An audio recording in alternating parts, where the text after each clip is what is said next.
MOU signings, project launches, and partnerships agreement statements.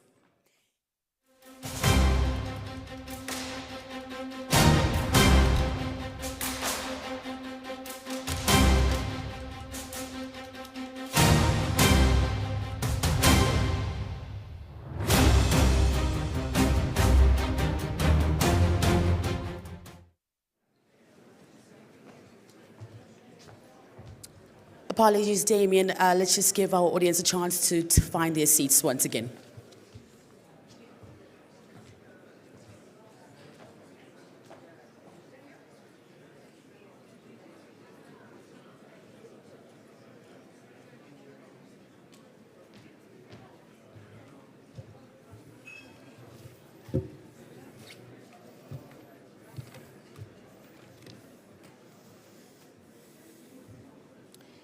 Your Excellencies, Honourable Ministers, members of the Diplomatic Corps, ladies and gentlemen, and representatives of civil society, please allow me to stand on existing protocols.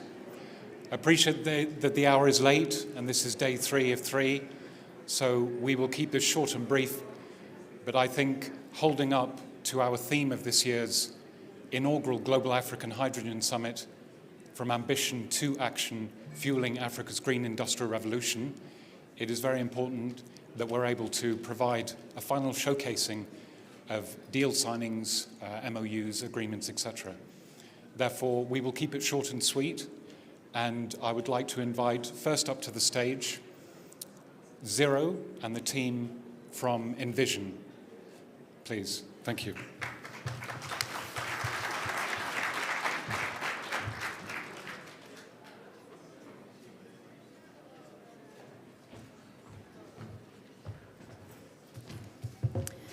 Good afternoon, and hopefully you're not too tired for this last session. And I'm very pleased to be here alongside our partner. Please, Frank, come for Envision. First, I'm Alessandro Pasini. I'm one of the founders of Zero and Chief Executive. And before this, I was Chief Executive of the Underground Gas Storage of SNAM and International Business of SNAM. And before, I've been 20 years in banking. What Zero is a green energy developer project. We develop 3 types of initiatives: production of green molecules, which is relevant to Namibia, electric interconnectors, which means renewables plus cables, and battery storage deployment. So we are not a technology provider, but we install things.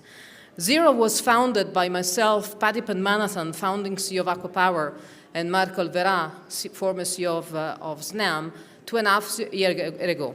Why? We came together because we wanted to leverage our collective experience in realizing large-scale energy infrastructure and renewable and bring it to the service of accelerating the transition towards net zero with development real project. And we thought it could have been easier for us to do so in a standalone independent company. We have hired a number of talented team members, and we have concluded the fundraising that we needed in order to be today with a project that has made significant progress. And already 2.5 years ago, we thought Namibia would have been the place where we would have been developing our first green hydrogen project.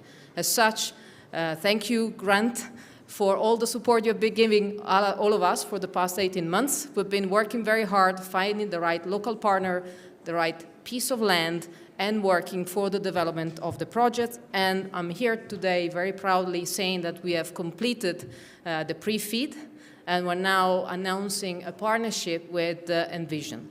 The partnership, and Frank will cover some shortly, envisage them to be a joint developer partner with us, as well as a technology partner on some of the key equipment, as well as overall EPC partner to the project. And this clearly will allow us to be fast in the development, and with the ambition of being also competitive, and with the ambition to bring on stream the second giga-scale project after NEOM, which is a project we know very well thanks to the individual involvement that the founders of Zero have. A couple of more notes. The project is a 500,000 tons green ammonia production project that is being developed 70 kilometers from Walvis Bay, and we have secured the land. private land, farmland, and we have also secured under lease agreement other 2 pieces of land which will be important for our industrial park as well as for the storage near Namport. And we are targeting final investment decision in 2026, which is a very fast-track timing. And we are really looking to develop the project in close partnership with the Namibian government and local stakeholders, so to the benefit of the country, but to the benefit of the people. And we're really proud to be here today because Namibia had the vision, the leadership, the natural resources, and that's why we chose it 2.5 years ago. And we are very pleased to be here today again. At the end of this session, there will be a leaflet outside of the room, which will give some more detail on the project. And also there will be a couple of videos that will be played. But with this, I'll pass it on to Frank for his own remarks. Thank you very much. Thank you, Ex-Chancellor. And ladies and gentlemen, it's my honor to stand here, Namibia. It's my first time to come to Namibia. And it's our honor to be a joint developer with Zero to develop the gigawatt scale zero molecular Huawei space project. So Envision Energy is the global leading renewable power company with the wind turbine manufacturing capability, energy storage systems, and the leading solution for the green hydrogen business. So we are building the world-class, large-scale, off-grid green ammonia, green hydrogen project in Mongolia of China. This project is being constructed, and the first phase is being operated and running right now. So we will work with Zero to replicate this kind of scale green ammonia project into Huawei space, Namibia. We also, as a wind turbine manufacturer and the energy storage manufacturer and electrolyzer ammonia loop manufacturer, we will also bring the localization to the Namibia and bring the technology to here. In the same time, we will also use our Inner Mongolia as a very important training base to develop the talent of the Namibia, to get them to train, to become a talent to operate the plant in a very safe manner. So we will work with Zero to move this project very quickly and to develop this project, become a very successful and the world-class gigawatt electrolyzer green hydrogen project in the world. Thank you very much.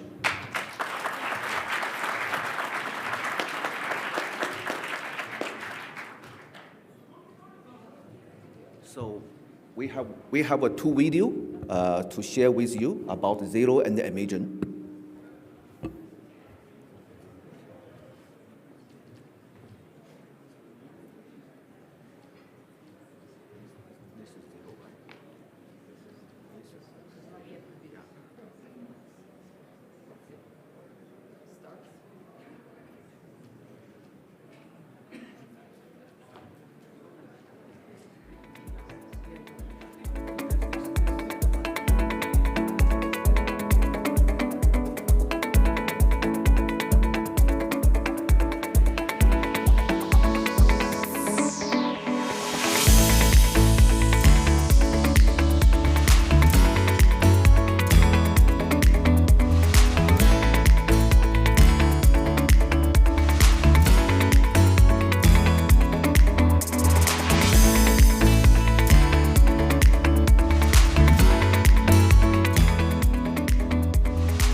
Hydrogen makes up 90% of the universe's matter.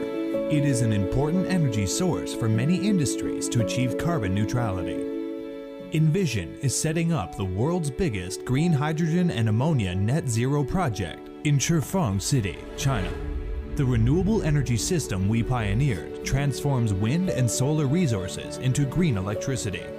The intelligent green hydrogen electrolysis equipment and dynamic ammonia synthesis technology we developed solve the challenges of high cost, low efficiency, and huge fluctuation associated with green hydrogen production. Green hydrogen is poised to become the new oil, offering solutions for decarbonizing challenging sectors such as shipping, aviation, steel, and chemicals. In the future, Envision is going to gather more renewable energy from the surrounding areas to create green hydrogen, ammonia, alcohol, and biojet fuel. The new oil industry is gearing up for industrialization, with its products being shipped globally. 10 million tons of net zero new oil, 10 millions of kilowatt new energy base, hundreds of billions of green industry cluster, and 10 million tons of carbon dioxide emissions reduction. The Envision Green Hydrogen System Solutions lead global green transformation.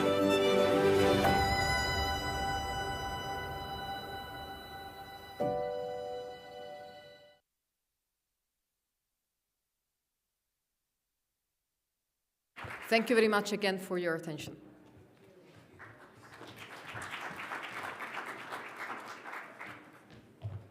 And that was Zero and Envision. Congratulations on the journey, and we will keep posted on updates. Now, inviting the next round of partnerships being announced is Africa Practice and the Environmental Defence Fund, if any representatives are here. Thank you. Richard?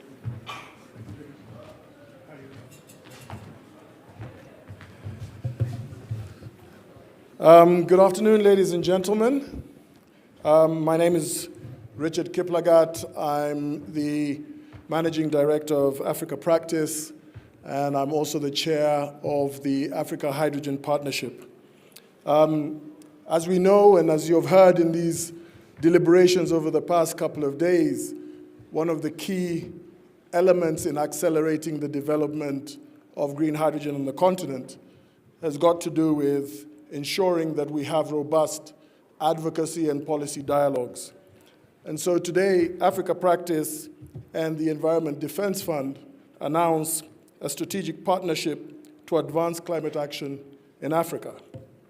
Africa Practice, as some of you may know, is a mission-led strategic consulting firm that's been working for over 20 years with partners and development partners and in industry to find solutions to complex social economic problems. As we pull together this partnership, we will be requiring the science and the data from EDF to underpin our advocacy with facts. Our partnership will comprise of 4 key areas. The first one around elevating the African voice globally with our perspective on the actions that are necessary for climate action. The second one will be working on dialogue around climate policy. The third one, which will be interesting to some of the countries that are involved in oil and gas and blue hydrogen, is around methane, and I'll allow my colleague to talk about that a little bit more. And the fourth one will be around further convenings around these areas of dialogue. I think with this announcement, at the Global Africa Hydrogen Summit here in Namibia, it underscores the importance of collaborative efforts in addressing climate challenges and shaping the future of clean energy in Africa. Thank you.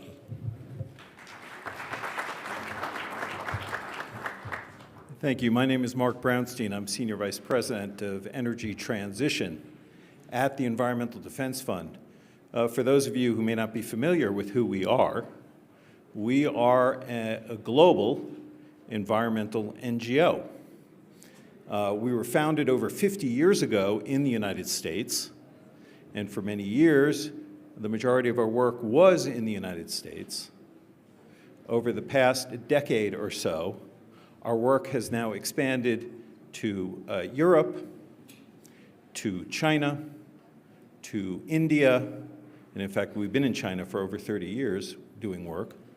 And now, today, we're pleased to begin our partnership here in the African continent. The Environmental Defense Fund is no stranger to partnership. It is a characteristic of our work. We operate on the basis of using sound science and good economics in a collaborative approach with all stakeholders, understanding that the best and most sustainable environmental policies and the best and most sustainable environmental outcomes come when we're operating from a basis of sound science, good facts, good analysis, and working with stakeholders to achieve outcomes. And that is very much what we are hoping to do through this partnership here with Africa Practice. And let me just give you one example of this. 15 years ago, our climate scientists began to understand that for all the attention that was being paid to carbon dioxide emissions, policymakers and the industrial community were overlooking the powerful effect of methane emissions and what that means for climate. And what they understood back then is that up to a third of the warming that our planet is experiencing right now comes from methane emissions from human activities. We knew the science, but what we didn't know at the time was exactly how much methane emissions was coming from the oil and gas industry, and importantly, how we could get about the business of reducing those emissions. And so we partnered with major oil and gas companies to go out and do field surveys of their operations. And what we learned, first in the United States, but then subsequently in Canada, in Mexico, in Europe, is that, in fact, methane emissions from the oil and gas industry were substantially higher than what both policymakers and the industry itself understood. In the United States, for example, our field study showed that emissions were 60% higher than what was commonly understood. And that is because we went out and got real measurements. And on the basis of those real measurements, we then worked with policymakers and industry to begin to develop regulatory frameworks, which now have culminated in substantial methane regulations in the United States, in Canada, in Mexico, and most recently in Europe. And in fact, this work now is informing China's efforts to develop a national methane strategy, which they announced at COP28. We have subsequently expanded our effort to get better information. And in fact, just this past March, we launched a satellite, MethaneSat, which today is beginning to collect information on methane emissions from oil and gas operations globally. And this is information that is going to be freely available to industry, to policymakers, to the financial community, and in fact to civil society. This is information that will be used now to help develop and support strategies to reduce methane emissions globally. One of the great accomplishments of COP28 was the Oil and Gas Decarbonization Charter, and I heard the minister from Angola talk about Angola's efforts to reduce methane emissions. Right? Under the leadership of the United Arab Emirates and the Oil and Gas Decarbonization Charter, we're now going to use this information in support of industry's own efforts to reduce emissions. This is an example of the kind of work that we do. And this is the example of the kind of the work that we hope to do with our partner Africa Practice and with those of you here on the continent, to use good science, good data, in the development of a better understanding of the challenges that we face, and most importantly, use that data to find common sense solutions that actually reduce emissions in our lifetime. So thank you.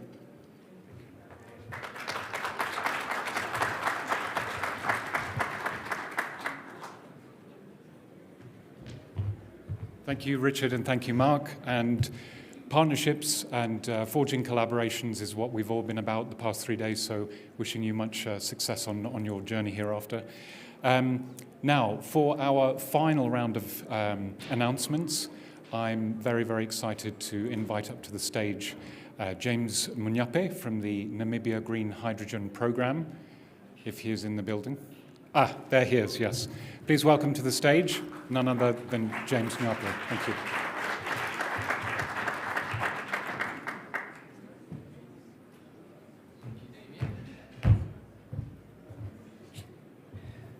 Good afternoon, everyone. Good afternoon, Deputy Minister Menangula. Thank you for staying for, I did call another shift, the graveyard shift yesterday, but this one, you must be really, really dedicated people to have stayed for this particular session. I'll be announcing a few milestones on behalf of the Namibia Green Hydrogen Program, but also, of course, in close collaboration with our Ministry of Mines and Energy. During the summit, we did have a session with Team Europe. Essentially, the EU Commission partnered with the Dutch government, the German government, the Belgian government to support Namibia's efforts to create a green industrialization agenda here in Namibia. And the first sort of package that was put together was an 8.8 million euro package from Team Europe, specifically broken down into 3 million euros from the Dutch government, about 1.25 million euros from the EU Commission, and 4.6 million euros from the German government. And this grant funding is going to fund a plethora of activities in Namibia that will essentially help capacitate our Ministry of Mines and Energy to start incubating a green hydrogen economy and a green industrialization agenda in Namibia. Specifically, some of the initiatives include conducting a strategic environmental and social assessment in both the Southern Green Hydrogen Valley and the Central Green Hydrogen Valley. It also includes acquiring quite strategic assets such as met masts, meteorological masts, are used to measure the wind quality in a particular area. And we would love to deploy up to 10 met masts, specifically potentially in the southern region. And we think that will be able to create significant value for the Namibian government in any subsequent tenders anywhere in the country where we deploy these met masts. And I think that might add value to the Namibian government in terms of what compensation we receive for that funding. We are also looking to deploy some of this money to do common user studies. We're looking at developing common user best practice guidelines that will help the Namibian government think about how to develop infrastructure such as pipelines and ports, and to make sure that multiple projects actually use that infrastructure in an open and transparent manner. Some of the other funding is more of an operational nature, but essentially the Namibian Green Hydrogen Program would be able to capacitate that institution from the current 8 employees up to about 21 employees, again bolstering our ability to support the Ministry of Mines and Energy. So we are obviously very grateful to Team Europe for that particular support to the Green Hydrogen Program. The next sort of announcement is actually really one Mr. Benedict Libanda should be doing, but I suppose he assigned me to do this one. It also came from Team Europe, specifically from the EU Commission. They have entrusted the SDG Namibia 1 Fund with a whopping 25 million euro grant facility that will accompany a 40 million euro grant facility that came from the Dutch government and Invest International. That brings the facility that the Namibian Hydrogen Fund managers are managing from the development fund perspective up to 65 million euros, which will be used to essentially de-risk the development of projects, green hydrogen projects, and green hydrogen-related infrastructure in Namibia. So whether that is smaller projects such as high iron or even potentially some of the larger projects like Zero that was announced today, but also that facility has been used to provide the development capital for the Hyphen project, which obviously accounts for us. This is our 24% equity contribution into Hyphen. So a very significant investment into de-risking developing green hydrogen assets in Namibia. The next one is more a partnership, but it did come with an envelope of 430,000 euros between the German DNI and Namibia's NSI institutions. These are basically the institutions that develop the various standards and certifications for measuring the metrology or the quality of green hydrogen between these two potential countries as they look to trade. So at ministerial level, it is the Ministry of BMWK, a Ministry of Economic Development and Climate Action from Germany, and in Namibia, it is the Ministry of Trade and Industrialization, or Industrialization and Trade. The next one is a partnership between the Namibian Green Hydrogen Program and the Maersk Mckinney Moller Center for Zero Carbon Shipping. We are announcing that we will be launching the Green Maritime Corridor Study for Namibia at COP29. We'll be finalizing that particular paper tomorrow in our workshop, and we've decided that we will launch this at COP29. We think this is a fantastic blueprint of how we can really turn Namibia into a sustainable logistics hub, an aspiration we've had for a very long time, but essentially this particular paper analyzes how we can make low carbon goods from source, transport them in a low carbon manner, for example, with dual fueled green hydrogen trains, put them on low carbon ships that potentially use ammonia, and then take them to receiving ports around the world. So we're quite excited about that one, and I know Nicole from our Green Hydrogen program, this is one of her baby projects, and we're very, very excited to see the fruition of that particular study. The next one is an announcement from the Green Hydrogen Organization and the United Nations High-Level Climate Champions, who would be working with the Green Hydrogen program in Namibia to champion biannual dialogues with civil society organizations here in Namibia. We have recognized the call for from civil society organizations for us to up the structured and informed manner in which we engage these very important stakeholders in Namibia to make sure that as we're developing this particular industry, we are getting input and discourse from all sectors of society and from all of our citizens. And so the Green Hydrogen Organization and the UN High-Level Climate Champions have decided with us that we will put our resources together to hold this dialogue at least 2 times a year in Namibia, and then importantly, to share some of the learnings from those dialogues with the members of the African Green Hydrogen Alliance to see whether that could be replicated somewhere else. Our second last announcement is that the Namibia Green Hydrogen Program, together of course with the Ministry of Mines and Energy, will be working closely with the International Energy Agency, the IEA, to release a report called basically renewable energy opportunities for Namibia, and we'll be releasing this in early November at the Africa Energy Week. And we'd love to thank Rita Madeira, who's traveled all the way from the IEA to come and essentially fast-track the release of this particular report, because we do believe that it will concretize a lot of the opportunities that the government has already recognized in the Green Industrialization Blueprint. And finally, I'd love to thank the Hydrogen Business Alliance and the GIZ for releasing yesterday the Localizing Green Industries in Namibia research study. We had worked on that particular study over the past few months, and that will be going live on our website on greenhydrogennamibia.com. So those are the few announcements that we had from the Green Hydrogen Program. We'd really love to thank all of you for coming to visit Namibia and for essentially facilitating some of these announcements and for making it all possible. And of course, we look forward to working in future with you all to green all of our industries and to meaningfully combat climate change. Thanks a lot, Damien. Back to you. Thank you.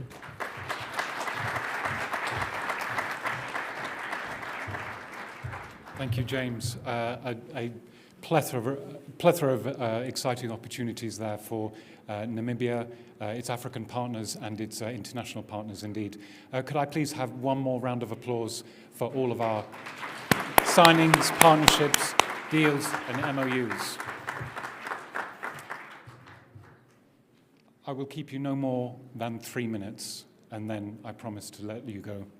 Our mission at DMG Events is to move markets that drive progress.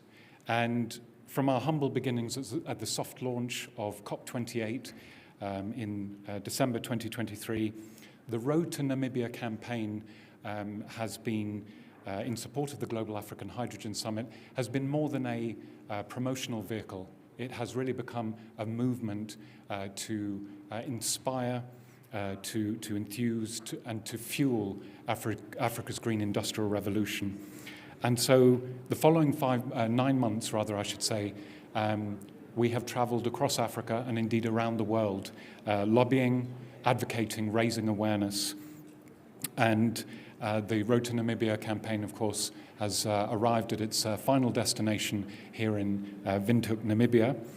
And indeed, as I mentioned, the overarching theme for the inaugural summit, From Ambition to Action, Fueling Africa's Green Industrial Revolution. From the resounding feedback that we've had over the past 3 days, I would say that we have indeed achieved our objectives collectively. And these include hosting 2 heads of state from Namibia and from Tanzania, hosting 20 ministers and representatives from across Namibia and across Africa and indeed Europe, 125 industry expert speakers running concurrently across 2 programs, 100 youth participants, 75 exhibitors, 35 partners, 30 project investment roundtable meetings, 7 Global African Hydrogen Awards. I'd put 5 deal signings, but that was definitely 7.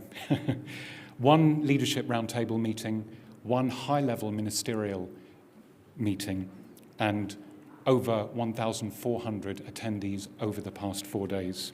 So from DMG Events and our 2024 partners, Vasco da Gama Energy, we would like to extend our deep gratitude and thanks. Firstly, to the government of Namibia, Her Excellency Nandi Ndaitwah, the Vice President, Her Excellency Gengos, the former First Lady, of course, the Ministry of Mines and Energy of Namibia, and Minister Tom Alwindo, NIPDB and CEO Nangula Wanja, the Namibia Green Hydrogen Program, James Nwape, Honorable Kanjozi, Chairman of the Green Hydrogen Council and Director General of the National Planning Commission. Of course, all of our partners, exhibitors, sponsors, delegates, speakers, and our audience, thank you for joining us at the inaugural Global African Hydrogen Summit. In a former career, I was a stage and screen actor, and of course, I was always in pursuit of the sequel. And I think as we come to the end of the summit, one thing on most people's minds will be, will there be a sequel?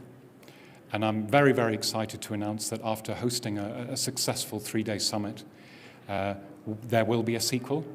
Indeed, beyond that, we are very, very excited to announce, after reviewing the opportunities and options, that we are deeply honored to have been invited back to Namibia in 2025 to host the 2nd Global African Hydrogen Summit from the 9th to the 11th of September.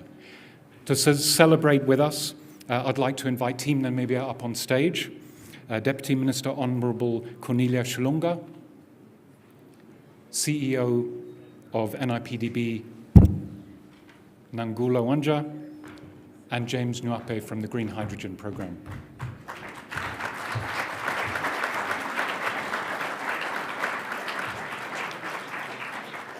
And Mr. Frank Godfrey from Vasco da Gama Energy, our 2024 partners.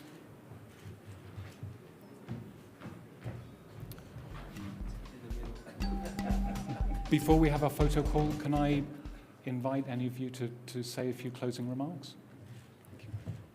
So how long did you say you were going to give us? I've already surpassed it. Let's keep it going. So, and we know me. So he said 3 minutes. I don't know how to do less than 1 hour. So I want to first of all thank my mother. Okay, fine. All right, thank you very much. So it was a great honor for us as Namibia to be the first host of this summit. And it was really, really great to host all of you and to welcome all of you to Namibia. What an honor indeed to have all of you in our beautiful country. We are looking forward to welcoming you again next year. Thank you very much to the team for selecting Namibia as the country to host this event next year. Hopefully, there is a lot of learnings. I'm sure that you have picked up, we could have done this better and that better. We have learned, and definitely next year we will be better hosts.